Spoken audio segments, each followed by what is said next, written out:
Hi, I'm Abigail James. Welcome to my channel.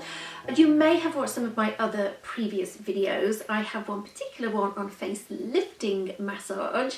You might be a total new person. Wherever you come from, welcome.